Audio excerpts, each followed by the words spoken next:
सदा प्रभु पवित्र नामर गौरव हो।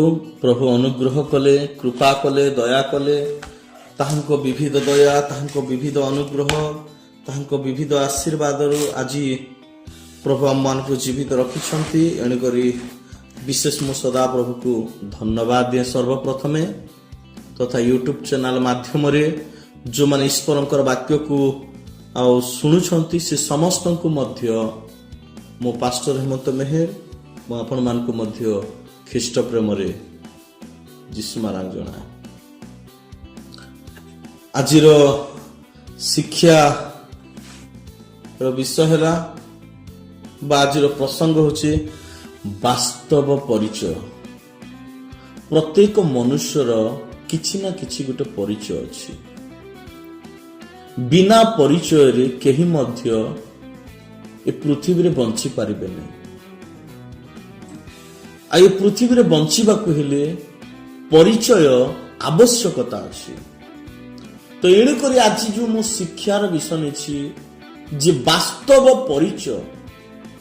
जदि जगत रे बंचीबाकू हेले जदि हमकू एक परिचय दरकार, सही प्रकार स्वर्ग रे मध्य जीवाकू हेले हम मान को एक परिचय दरकार। ताहा होछि एक वास्तव, एक ख्रीष्टीय परिचय। एणु आज समस्तंकर परिचय अछि। आधार कार्ड परिचय पत्र, भोटर कार्ड परिचय पत्र, एपरिकी अनेक प्रकार परिचय पत्र, प्रमाण पत्र आम पाखरे अछि। गोटे जॉब जदि आमे करबा पई जाउछु कि जदि आमे कोनोसी कंपनी जदि आमे काम करबा पई चाहुछु ताहले सेठी मध्य आम मानकू परिचय पत्र प्रदान करबा पई पड़ी थाए। तो अनेक स्थान रे जेते बेले कहीं जदि कोनोसी झियो को पसंद करंती से माने मध्य परिचय नियंती जे ए झियोटा कहार झियो। जदि से झियोर बापार ना मध्य जानिले किंतु जदि ताहाको चिन्हि नथिबे ताहले पचारिबे से तांको बापांकर तांको जेजे बापांको ना कोन। तो से माने हमर डाटा नियंती से माने को गार। तो ए जो परिचय बिना मनुष्य बंची पारिबो नाही। तो परिचय होछि एक मनुष्यर एक जदि अतिरिक्त कहबाकू गले यह होछि एक परिचय, एक बंचीबार एक पथ। बिना परिचय रे केही मध्य बंची पारिबे नाही। तो प्रभुଙ୍କ नामर गौरव हो। सेही परी एक आम आत्मिक वास्तव ख्रीष्टीय परिचय आम मध्य कौन अछि। जदि आम पाखरे एक परिचय रही जे आम ख्रीष्टन को आम ग्रहण करिछु, ख्रीष्टन को आम विश्वास करुछु, यह होछि एक ख्रीष्टीय विश्वास एक परिचय। मो अंक मंडली विश्वास यह होछि एक परिचय। मो अंक मंडली पालक यह होछि एक परिचय। मोर प्रिय प्रभु लोक माने ठीक तद्रूप आमे स्वर्गर एक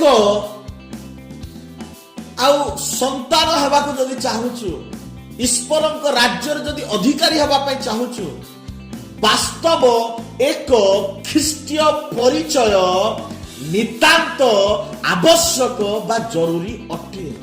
आ से परिचय कोन हम मानकर जदि आमे देखिबा प्रथम करंतिय तार 8 अध्याय तार 3 पद रे लिखा जाए ए परिचय ख्रीष्टीय जीवन रे आवश्यकता करि थाए। जदि ए परिचय जदि हम मानकर मध्य रे नाही ताहले आमे ଖ୍ରୀଷ୍ଟଙ୍କୁ ଆମେ ଜାଣି ନାହୁଁ। ଯଦି ଆମେ ଖ୍ରୀଷ୍ଟଙ୍କୁ ଜାଣି ନାହୁଁ ତାହେଲେ କେମନ୍ତ ଆମେ କି ପ୍ରକାର ଆମେ କିଭଳି ଭାବରେ ଆମେ କୌଣସି ପ୍ରକାରରେ ବି ଆମେ ଈଶ୍ୱରଙ୍କ ରାଜ୍ୟର ଅଧିକାରୀ ହେଇପାରିବାନି। ସେ ଧନୀ ବ୍ୟକ୍ତି ଈଶ୍ୱରଙ୍କର ପରିଚୟ ପାଇନଥିଲେ, କେବଳ ନାମକୁ ଯୀଶୁକୁ ଜାଣିଥିଲେ। ପରିଚୟ ବିହୀନ ଜୀବନ ମୋର ପ୍ରିୟ ମାନେ ହୋଇପାରେ ଆମେ ନରକକୁ ଯାଇପାରୁ, କିନ୍ତୁ ଲାଜାର ସେ ଦୁଃଖରେ ଥିଲା, ରୋଗାକ୍ରାନ୍ତ ଥିଲା, ପୀଡ଼ିତ ଥିଲା, ଶଯ୍ୟାଶାୟୀ ଥିଲା, କିନ୍ତୁ ସେ ଖ୍ରୀଷ୍ଟଙ୍କ ପରିଚୟ ପାଇଥିଲା। ସେ ଖ୍ରୀଷ୍ଟଙ୍କୁ ଜାଣିଥିଲା। ସେ ବାସ୍ତବ ଖ୍ରୀଷ୍ଟୀୟ ପରିଚୟରେ ସେ ପରିଚିତ ଥିଲା, ଯାହା ଦ୍ୱାରା ମୋର ପ୍ରିୟ ମାନେ କାଳକ୍ରମେ ମରିଗଲା। ଯଦି ତାର ଆମେ ପୂର୍ବ ଯଦି ଅବସ୍ଥାକୁ ଯଦି ଆମେ ଜାଣିବା, ତାର ଦେହରେ ଘା ଭର୍ତ୍ତି ଥିଲା, ତା ଦେହର ଘାକୁ କୁକୁର ମାନେ ଚାଟୁଥିଲେ। ମୋର ପ୍ରିୟ ପ୍ରଭୁଙ୍କ ଲୋକମାନେ, ଏଇ ଯୋଉ ଆଜିର ମୁଁ ଆଉ ପ୍ରସଙ୍ଗକୁ ନେଇଛି ଯେ ବାସ୍ତବ ଖ୍ରୀଷ୍ଟୀୟ ପରିଚୟ, ଏହାର ନିଗୁଡ ବିଷୟ ଅଛି, ଏହାର ନିଗୁଡତମ ଆଉ ରହସ୍ୟତା ଅଛି ଯେ ଆମର ପରିଚୟ ପୃଥିବୀରେ ବଞ୍ଚିଥିବା ସମୟରେ ମୋର ପ୍ରିୟ ମାନେ ଆମେ ଶାରୀରିକ ପରିଚୟକୁ ଧରିକି ଆମେ କେବଳ ବଞ୍ଚିକି ଥିଲେ ହେବ ନାହିଁ। ଏଇ ପରିଚୟ ଆମକୁ ସ୍ୱର୍ଗକୁ ନେଇ ପାରିବ ନାହିଁ। এই ପରିଚୟ ଆମକୁ ଆଉ ଖ୍ରୀଷ୍ଟଙ୍କ ସହିତ ସାମିଲ କରିପାରିବ ନାହିଁ। ଏକ ବାସ୍ତବ ଖ୍ରୀଷ୍ଟୀୟ ପରିଚୟ ହେଉଛି ଈଶ୍ୱରଙ୍କ ଶରୀରରେ ଏକ ହେବା, ଈଶ୍ୱରଙ୍କ ସହଭାଗିତାରେ ଲାଗି ରହିବା, ଈଶ୍ୱରଙ୍କ ବାକ୍ୟ ସହିତ ଆମକୁ ଘନିଷ୍ଠ ସମ୍ପର୍କ ରଖିବା। ଏହା ହେଉଛି ଏକ ଖ୍ରୀଷ୍ଟୀୟ ବାସ୍ତବ ପରିଚୟ। ଆଉ ଏହି ପରିଚୟ ଆଜି ମଣ୍ଡଳୀ ମଧ୍ୟରେ ନାହିଁ, ପ୍ରଭୁଙ୍କ ଦାସମାନଙ୍କ ପାଖରେ ନାହିଁ। ମୋର ପ୍ରିୟ ପ୍ରଭୁଙ୍କ ଲୋକମାନେ, ଏ ଶାରୀରିକ ପରିଚୟ ଆମକୁ ଈଶ୍ୱରଙ୍କ ରାଜ୍ୟର ଅଧିକାରୀ କରିପାରିବ ନାହିଁ। ରକ୍ତ ମାଂସ ଈଶ୍ୱରଙ୍କ ରାଜ୍ୟର ଅଧିକାରୀ ହେବନି ବୋଲି ଲେଖାଯାଏ।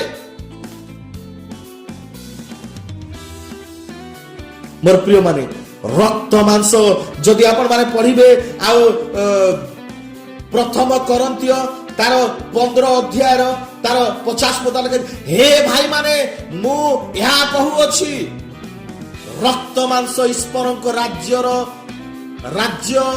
ଅଧିକାରୀ କରିପାରେ ନାହିଁ, କିମ୍ବା କ୍ଷୟ ଅକ୍ଷୟ ତାକୁ ଅଧିକାର କରେ ନାହିଁ। ସ୍ପଷ୍ଟ ଭାବରେ ଲେଖାଯାଏ ପ୍ରଥମ କରନ୍ତେ ତାର 15 ତାର 50 ରକ୍ତ ମାଂସ ଈଶ୍ୱରଙ୍କ ରାଜ୍ୟର ଅଧିକାରୀ କରିପାରେ ନାହିଁ। ଆଉ ଗୋଟେ ସ୍ଥାନ ଲେଖାଯାଏ ଯେ ମୋର ପ୍ରିୟ ପ୍ରଭୁଙ୍କ ଲୋକମାନେ, ଆଉ ଏ ସ୍ଥାନରେ ମଧ୍ୟ ଏହା ଆମମାନଙ୍କୁ ସୂଚାଇ ଦିଏ ଯେ ଆଉ ରୋମିଓ ତାର 14 ତାର 17 ପଦରେ, ରୋମିଓ ତାର 14 ତାର 17 ପଦରେ ଯେ ଲେଖାଯାଏ, କାରଣ ଈଶ୍ୱରଙ୍କ ରାଜ୍ୟ ଭୋଜନ ପାନ ନୁହେଁ, କିନ୍ତୁ ଧାର୍ମିକତା, ଶାନ୍ତି ଓ ପବିତ୍ର ଆତ୍ମାଙ୍କ ଠାରେ ଆନନ୍ଦ ଅଟେ। ମୋର ପ୍ରିୟ ପ୍ରଭୁଙ୍କ ଲୋକମାନେ, ଈଶ୍ୱରଙ୍କ ରାଜ୍ୟକୁ ଅଧିକାର କରିବାକୁ ହେଲେ ଆମକୁ ଖ୍ରୀଷ୍ଟଙ୍କ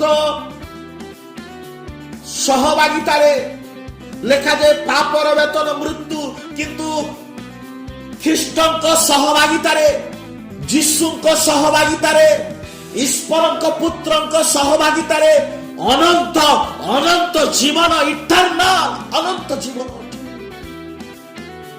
ଆଉ ସେହି ଜୀବନ ତାହା ହେଉଛି ବାସ୍ତବ ପରିଚୟ। ଆଉ ଆମମାନଙ୍କର ବାସ୍ତବ ପରିଚୟର ଠିକଣା କଣ ଜାଣନ୍ତି କି? ଆଉ ସେଇ ଜାଗାକୁ ଯିବାକୁ ହେଲେ ଆମମାନଙ୍କୁ ମୋର ପ୍ରିୟ ମାନେ ଗୋଟେ ବିଷୟ ଆମମାନଙ୍କ ଠାରେ ଆଉ ରହିବା ନିହାତି ଆବଶ୍ୟକ, ନିହାତି ଜରୁରୀ। ଆଉ ତା ବିନା ଆମେ ଈଶ୍ୱରଙ୍କ ରାଜ୍ୟକୁ ଆମେ ଯାଇପାରିବା ନାହିଁ। ଏପ୍ରି ତାର 13 ଅଧ୍ୟାୟର ତାର 14 ପଦ, କାରଣ ଏଠାରେ ଆମ୍ଭମାନଙ୍କର ଚିରସ୍ଥାୟୀ ନଗର ନୁହେଁ ନାହିଁ, କିନ୍ତୁ ଆମ୍ଭେମାନେ ଆଗାମୀ ନଗରର ଅନ୍ୱେଷଣ କରୁଅଛୁ। କାରଣ ଏଠାରେ ଆମ୍ଭମାନଙ୍କ ଚିରସ୍ଥାୟୀ ନଗର ନାହିଁ, କିନ୍ତୁ ଆମ୍ଭେ ମାନେ ଆଗାମୀ ନଗର, ଯାହାକି ମୋର ପ୍ରିୟ ମାନେ ସ୍ୱର୍ଗ। ଆଉ ସେଇ ସ୍ୱର୍ଗକୁ ଯିବାକୁ ହେଲେ ମୋର ପ୍ରିୟ ପ୍ରଭୁଙ୍କ ଲୋକମାନେ ଆମ୍ଭମାନଙ୍କୁ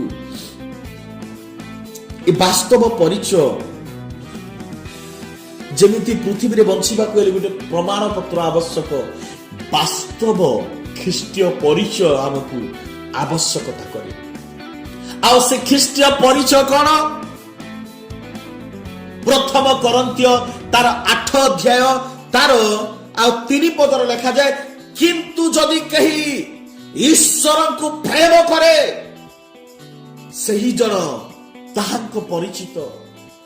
ମୋର ପ୍ରିୟ ମାନେ, ଯଦି ଆମ ହୃଦୟରେ, ଆମ ଅନ୍ତରରେ, ଆମ ବିଶ୍ୱାସମୟ ଜୀବନରେ ଯଦି ଈଶ୍ୱରଙ୍କ ପ୍ରତି ଯଦି ପ୍ରେମ ନାହିଁ, ଈଶ୍ୱରଙ୍କ ପ୍ରତି ଯଦି ଆମର ଭୟ ନାହିଁ, ଈଶ୍ୱରଙ୍କ ପ୍ରତି ଯଦି ଆମର ବିଶ୍ୱାସ ନାହିଁ, ଏ ପ୍ରେମ ଆମର ବିଶ୍ୱାସକୁ ଦର୍ଶାଏ, ଏ ପ୍ରେମ ଆମର ଖ୍ରୀଷ୍ଟଙ୍କ ସହିତ ସହଭାଗିତାକୁ ଦର୍ଶାଏ। ଯଦି ପ୍ରେମ ନାହିଁ ତ କିଛି ହିଁ ନାହିଁ। ଯୋଉଠି ପ୍ରେମ ଅଛି ସେଇଠି ଈଶ୍ୱର ଅଛନ୍ତି। ଆଉ ସେଇ ଜଣ ତାହାଙ୍କ ଖ୍ରୀଷ୍ଟଙ୍କ ପରିଚିତ ବୋଲି ଲେଖାଯାଏ। ଆପଣଙ୍କ ଭିତରେ ଯଦି ପ୍ରେମ ଅଛି ତାହେଲେ ଆପଣ ଈଶ୍ୱରଙ୍କ ସହିତ, ପବିତ୍ର ଆତ୍ମାଙ୍କ ସହିତ, ଖ୍ରୀଷ୍ଟ ଯୀଶୁଙ୍କ ସହିତ, ସେଇ ପ୍ରଭୁଙ୍କ ସହିତ ଆପଣଙ୍କର ପରିଚୟ ଅଛି।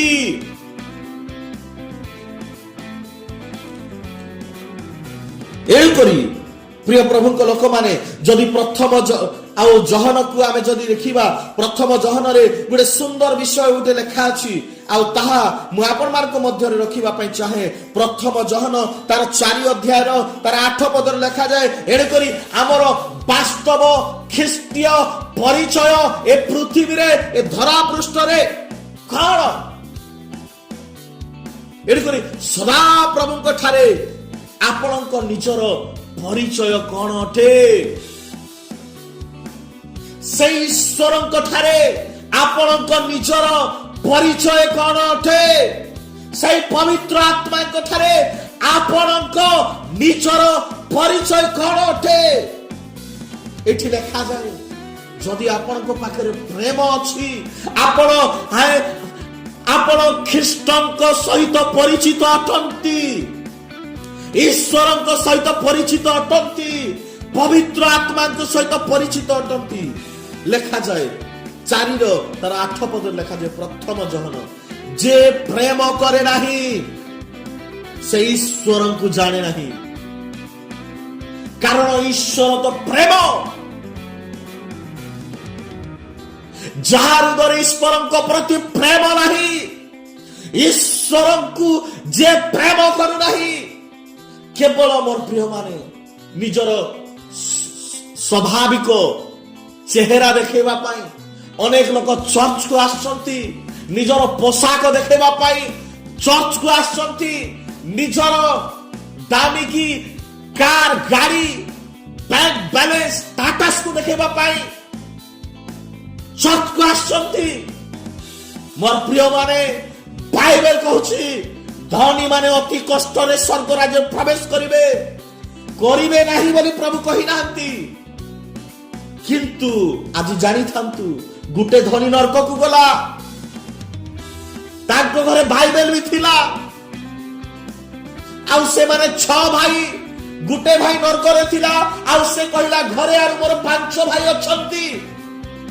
ମୁଁ ଜାଣିଛି, ମୁଁ ଯୋଉ ଜାଗାକୁ ଆସିଛି ସେମାନେ ବି ଏଇଠି ଆସିବେ, କାରଣ ସେମାନଙ୍କ ଠାରୁ ଖଇନି ଖାଇବା ଶିଖିଲି, ସେମାନଙ୍କ ଠାରୁ ଗଞ୍ଜେଇ ପିଇବା ଶିଖିଲି, ସେମାନଙ୍କ ଠାରୁ ହାଣ୍ଡିଆ ମଦ ପିଇବା ଶିଖିଲି, ସେମାନଙ୍କ ଠାରୁ ମୁଁ ପ୍ରାର୍ଥନା ଛାଡ଼ିକି ଆଡମ୍ବରରେ ବୁଲିବା, ମେଲା ବୁଲିବା, ମାର୍କେଟ ବୁଲିବା, ସହର ବୁଲିବା ମୁଁ ଶିଖିଲି। ପ୍ରଭୁଙ୍କୁ ଭୁଲି ଯାଇକି, ମିଟିଂ ଭୁଲି ଯାଇକି, ଈଶ୍ୱରଙ୍କ ବାକ୍ୟକୁ ଭୁଲି ଯାଇକି, ଚର୍ଚ୍ଚକୁ ଗିର୍ଜାକୁ ଭୁଲି ଯାଇକି, ବିଶ୍ରାମ ବାରକୁ ଭୁଲି ଯାଇକି, ମୁଁ ଆଜି ଏଇ ଅବସ୍ଥା ହାଲତରେ ଅଗ୍ନିମୟ ନରକରେ କଳବଳ ହଉଛି। ଏଣୁକରି ମୁଁ ଯଦି ଏଠି ଆସିଛି, ମୋର ଗୁରୁ ମାନେ ଆଉ 5ଟି ଅଛନ୍ତି, ସେମାନେ ବି ଆସିବେ।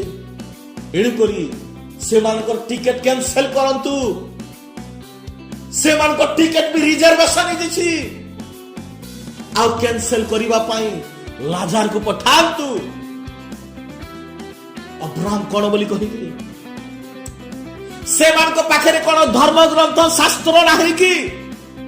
ତାହା ପଢିକି ସେମାନେ ଖ୍ରୀଷ୍ଟଙ୍କ ସହିତ ପରିଚିତ ହୁଅନ୍ତୁ। ତାହା ପଢିକି ସେମାନେ ଖ୍ରୀଷ୍ଟଙ୍କୁ ପ୍ରେମ କରନ୍ତୁ। ତାହା ପଢିକି ସେମାନେ ଈଶ୍ୱରଙ୍କୁ ସେମାନେ ଭୟ କରନ୍ତୁ, ବିଶ୍ୱାସ କରନ୍ତୁ। ଯଦି ସେମାନେ ଶାସ୍ତ୍ର ପଢିକି ଯଦି ସେମାନେ ଖ୍ରୀଷ୍ଟଙ୍କୁ ଈଶ୍ୱରଙ୍କୁ ପ୍ରେମ କରୁନାହାନ୍ତି, ତାହେଲେ ଜଣେ ମରିକି ଉଠିକି ଗଲେ ମଧ୍ୟ ତାହା ସେମାନେ ବିଶ୍ୱାସ କରିବେ ନାହିଁ। ଏଣୁକରି ଆଜି ଯୋଉ ମୋର ପ୍ରସଙ୍ଗ ଅଛି ଯେ ବାସ୍ତବ ଖ୍ରୀଷ୍ଟୀୟ ପରିଚୟ ବା ବାସ୍ତବ ପରିଚୟ। ଏଣୁକରି ଯେ ପ୍ରେମ କରେ ନାହିଁ ସେ ଈଶ୍ୱରଙ୍କୁ ଜାଣେ ନାହିଁ, କାରଣ ଈଶ୍ୱର ତ ପ୍ରେମ। ମୋର ପ୍ରିୟ ପ୍ରଭୁଙ୍କ ଲୋକମାନେ, ଯଦି ଆପଣ ମାନେ ଦେଖିବେ ଆଉ ମାଥିଓ ତାର 22ରେ ଗୋଟେ ପଦ ଲେଖାଯାଏ। ମାଥିଓ ତାର 22 ଅଧ୍ୟାୟରେ ସେ ସ୍ଥାନରେ ମୋର ପ୍ରିୟ ପ୍ରଭୁଙ୍କ ଲୋକମାନେ ଈଶ୍ୱର କଣ ବୋଲି କହିଲେ?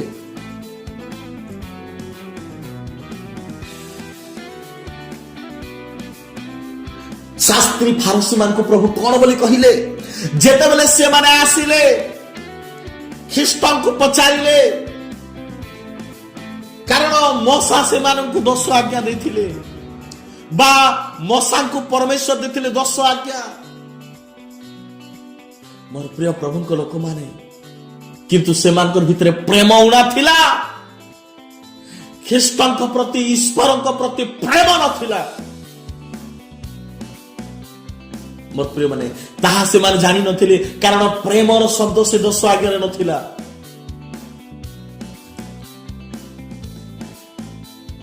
ଥିଲା ପିତା ମାତାର ସମାଦର କର, କିନ୍ତୁ ସେମାନେ ୱାର୍ଡକୁ ବୁଝି ପାରୁନଥିଲେ, ସେ ବାସ୍ତବ ବାକ୍ୟକୁ ବୁଝି ପାରୁନଥିଲେ।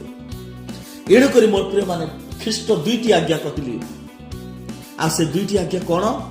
ପ୍ରଥମ ବିଷୟ ଥିଲା ଆଉ ତାର 22-37 ପଦ ଲେଖାଯାଏ, ସେ ତାଙ୍କୁ କହିଲେ, ତୁମ୍ଭେ ଆପଣାର ସମସ୍ତ ଅନ୍ତଃକରଣ, ସମସ୍ତ ପ୍ରାଣ ଓ ସମସ୍ତ ମନ ଦେଇ ପ୍ରଭୁ ଆପଣା ଈଶ୍ୱରଙ୍କୁ ପ୍ରେମ କର।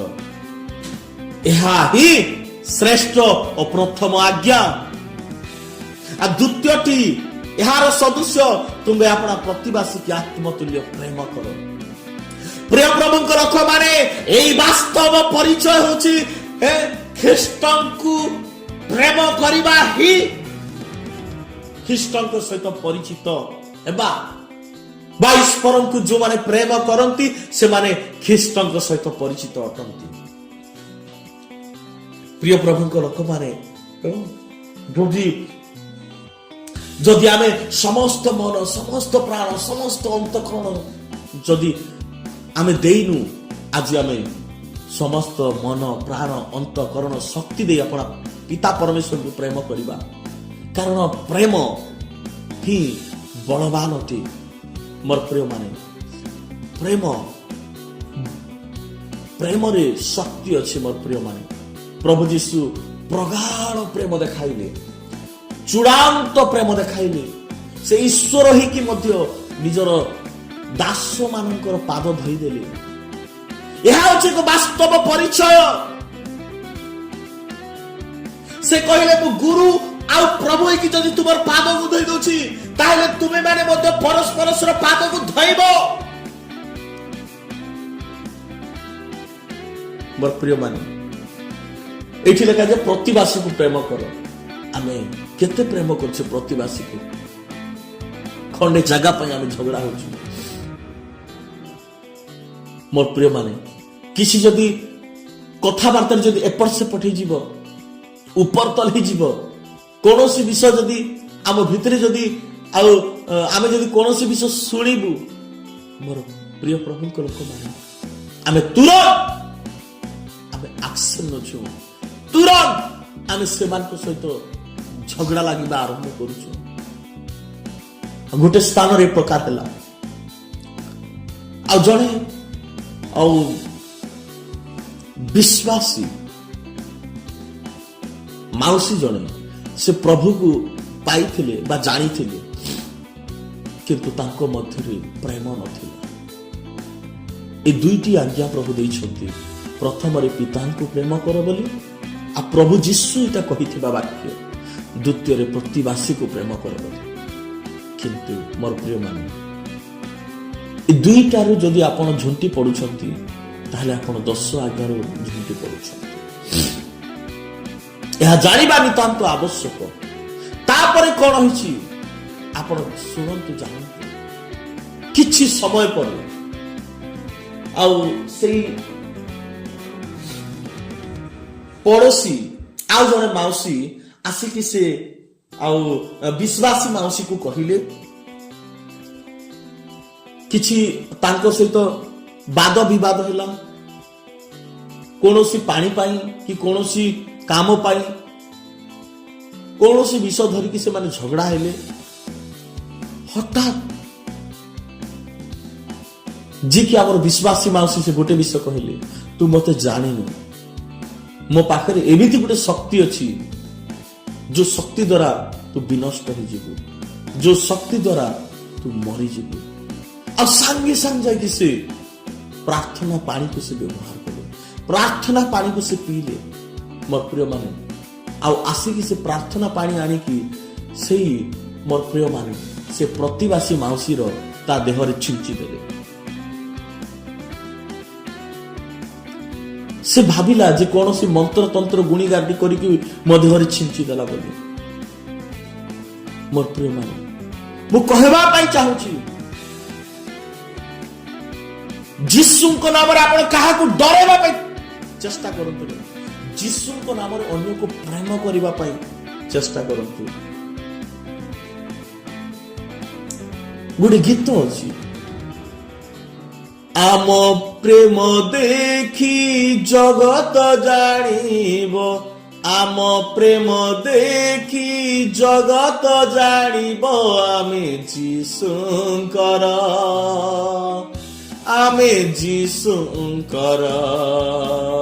ଏ ପୃଥିବୀ ଜାଣୁ ଆମେ ଯୀଶୁଙ୍କର ଏ ପୃଥିବୀ ଜାଣୁ ଆମେ ଯୀଶୁଙ୍କର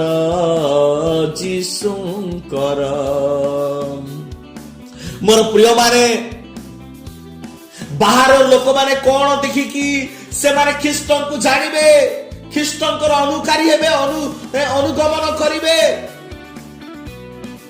ପ୍ରେମ ଆଜି ଆମ ହାତରେ ବାଇବେଲ ଅଛି ସତ କିନ୍ତୁ ପ୍ରେମ ନାହିଁ। ଆମେ ଗିର୍ଜାକୁ ଯାଉଛୁ ସତ କିନ୍ତୁ ଆମ ହୃଦୟରେ ବାକ୍ୟ ନାହିଁ। ମୋର ପ୍ରିୟମାନେ ଗୀତ ଗାଉଛୁ ସତ କିନ୍ତୁ ଈଶ୍ୱରଙ୍କୁ ଭୟ କରୁନୁ। ପ୍ରାର୍ଥନା କରୁଛୁ ସତ କିନ୍ତୁ ଅନ୍ୟ ସହିତ ଝଗଡ଼ା ଲାଗିବା ବନ୍ଦ କରୁନୁ। ଏହା କଣ ପ୍ରେମ? ପ୍ରେମ ଆତ୍ମା ବଢିବା କରେ ନାହିଁ, ପ୍ରେମ ଅହଙ୍କାର କରେ ନାହିଁ, ପ୍ରେମ ଗର୍ବ କରେ ନାହିଁ। ପ୍ରେମ ସମସ୍ତ ସହ୍ୟ করে ସମସ୍ତ ଧୈର୍ଯ୍ୟ ଧରେ। ପ୍ରେମ ନିଷ୍କପଟ।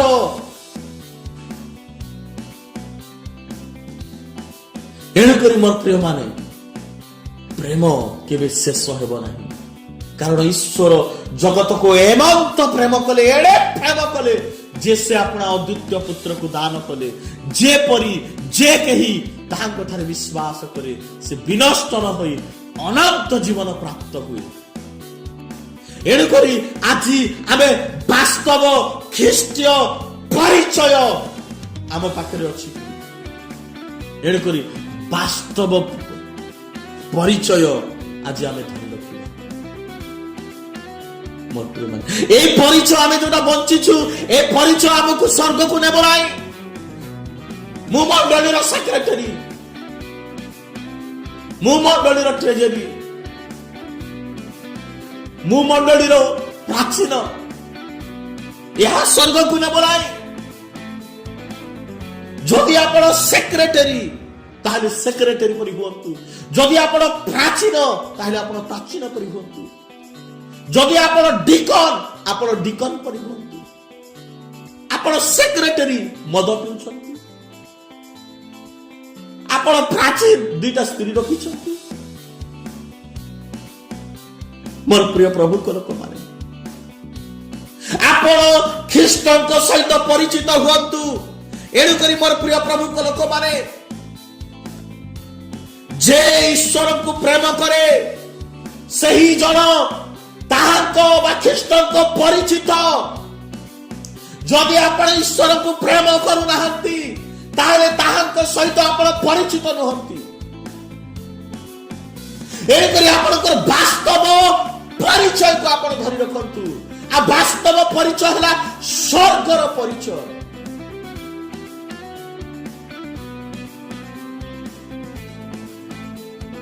ଆପଣ ଯେକୌଣସି ଜାଗାକୁ ଯାଆନ୍ତି, ଟୁର ଯାଆନ୍ତି, ଆପଣ ଆଧାର କାର୍ଡ ପରିଚୟ ପତ୍ର ନେଇକି ଯାଆନ୍ତି, ଭୋଟର କାର୍ଡ ପରିଚୟ ପତ୍ର ନେଇକି ଯାଆନ୍ତି। ଯଦି ଗାड़ी ଚଲୁଛନ୍ତି ଡ୍ରାइଭିଂ लाइसेंस परिचय पत्र लेके जाती। अगर नहीं लेके जाओगी आप पकड़ा जाओगी, लेना का देना पड़ जाएगा, जरिमाना देवा पाई पड़िबो।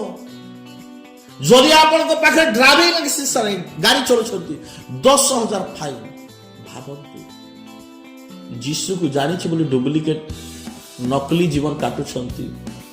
चर्च को आसिकी बेदी ठिया हो चर्चर सेक्रेटरी धंदा चलुछंती पीबार। बी केयरफुल, नहले जो जगह धनी अच्छी आपण से जगह को जीवा लेट लगे ना।